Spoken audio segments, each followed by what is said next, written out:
పదేళ్లలో నల్గొండ నిర్లక్ష్యమే నిండా. పదేళ్లలో నల్గొండ నిర్లక్ష్యమే నిండా. బీఆర్ఎస్ పాలనలో జిల్లాలో ఒక్క కొత్త ప్రాజెక్టు కట్టలే. పెండింగ్ ప్రాజెక్టులు ముంగట వడలే. ఫ్లోరైడ్ రహిత జిల్లాగా మారుస్తామన్న హామీ అమలు కాలే. పూర్తి కాని ఎస్ఎల్బీసీ బ్రాహ్మణ వెల్లెంల ప్రశ్నార్థకంగా 10 లక్షల ఎకరాల ఆయకట్టు. కేసీఆర్ ఫౌండేషన్ వేసిన డిండి పెండింగ్లోనే.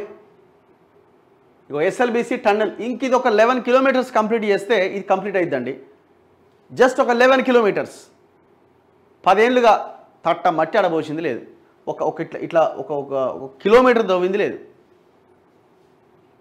కేసీఆర్ ఫౌండేషన్ వేసిన డిండి కూడా పెండింగ్లోనే ఉంది. ఎస్ఎల్బీసీలో భాగంగా టన్నెల్ 1, 2 మధ్య 10 టీఎంసీలతో డిండి బ్యాలెన్సింగ్ రిజర్వాయర్ నక్కలగండికి 2005లో నాటి కాంగ్రెస్ సర్కార్ 1147 కోట్ల అనుమతి ఇచ్చింది.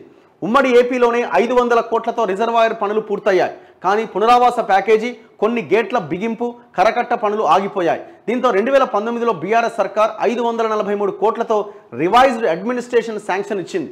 511 కోట్లు ఖర్చు పెడితే మరో 246 కోట్లు ఇస్తే తప్ప ప్రాజెక్టు కంప్లీట్ కాదని అధికారులు ప్రభుత్వం దృష్టికి తీసుకెళ్లారు. కానీ సర్కారు నుంచి ఫండ్స్ మాత్రం రిలీజ్ కాలే. 200-300 కోట్లు ఈయన దగ్గర 1,00,000 కోట్ల తగిలేసిండు. కంప్లీట్ అయిందా డిండి? ఈయన స్టార్ట్ చేసినది కాలే. పాలమూరు రంగారెడ్డి అయిందా? కాలే. అంటే అటు సైడ్ మహబూబ్ నగర్ రంగారెడ్డి వీళ్ళకి సంబంధించింది ఆడగాలే. పాత ప్రాజెక్టులు ఏమైనా అయినాయా? కాంగ్రెస్ హయాంలో 80% కంప్లీట్ అయిన ప్రాజెక్టులు ఎస్ఎల్బీసీ లాంటివి 7 దాన్నే పెట్టిండు. బీఆర్ఎస్ 10 ఏళ్ల పాలనలో నల్గొండ జిల్లా సాగునీటి ప్రాజెక్టులపైన తీవ్ర నిర్లక్ష్యం కొనసాగింది. కొత్తగా ఒక్క ప్రాజెక్టును కూడా కట్టలేదు సరికదా. కనీసం ఉమ్మడి ఏపీలో నాటి కాంగ్రెస్ సర్కార్ చేపట్టిన Srisailam left bank canal, SLBC బ్రాహ్మణ వెల్లెంల రిజర్వాయర్లు కూడా పూర్తి చేయలే.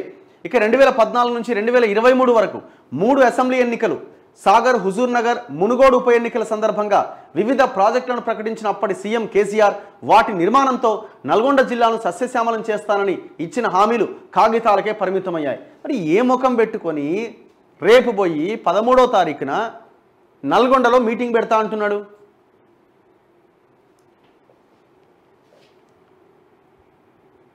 కేసీఆర్ నల్గొండకు వచ్చే ముందు ముక్కు నేలకు రాసిరా, జిల్లాలో ఒక్క పెండింగ్ ప్రాజెక్టు కన్నా పూర్తి చేసినవా నిలదీసిన మంత్రి కోమటిరెడ్డి వెంకటరెడ్డి. కుర్చీ వేసుకుని ఎస్ఎల్బీసీ పూర్తి చేస్తానంటివి ఏమాయ? ఇప్పుడు ఏ ముఖం పెట్టుకొని వస్తున్నావు? రోజా ఇంట్లో రొయ్యల పులుసు తిని నల్గొండను నాశనం చేసినావు. కేఆర్ఎంబీకి ప్రాజెక్టులను అప్పజెప్పిందే నువ్వు, నీ అల్లుడు. అప్పుడు ఏపీ నీళ్ల దోపిడీకి సహకరించి ఇప్పుడు రాద్ధాంతం చేస్తున్నారని ఫైర్. కేసీఆర్ టూర్కు వ్యతిరేకంగా నిరసన తెలుపుతామని ప్రకటన.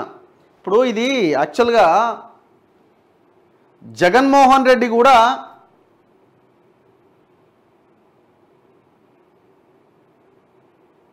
ఒక్క నిమిషం అక్కడెక్కడ ఉండే కదా, జగన్మోహన్ రెడ్డి ఆంధ్రప్రదేశ్ అసెంబ్లీలోనే చెప్పిండు. ఏమని వినండి. నీళ్లు వదిలితే తప్ప నుంచి మనకు రాని పరిస్థితి అధ్యక్ష ఇవాళ. తెలంగాణ నుంచి కిందికి వాళ్ళు నీళ్లు వదిలితే తప్ప నుంచి మనకు రాని పరిస్థితి అధ్యక్ష ఇవాళ. ఆ పరిస్థితి ఈ రోజు ఉంది కాబట్టి కేసీఆర్ గారు ఒక అడుగు ముందుకు వేసి మెగ్నానిమిటీ చూపించాడు.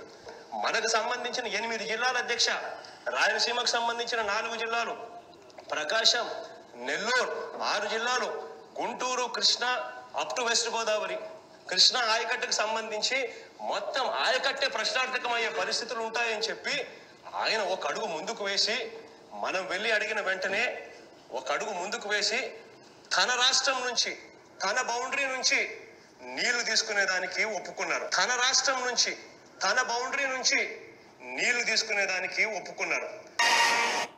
ఇది కథ. ఏ ముఖం పెట్టుకొని నల్గొండకు పోతావు?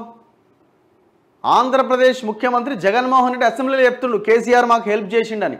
సిగ్గుండాలి కదా బీఆర్ఎస్ వాళ్ళకి ఎవడన్నా మాట్లాడతారా? ఇంకా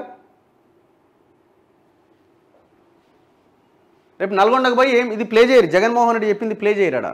ఏది అది పెట్టి పెద్ద ఎల్ఈడి స్క్రీన్ పెట్టి స్క్రీన్లో ప్లే చేయండి ఇది.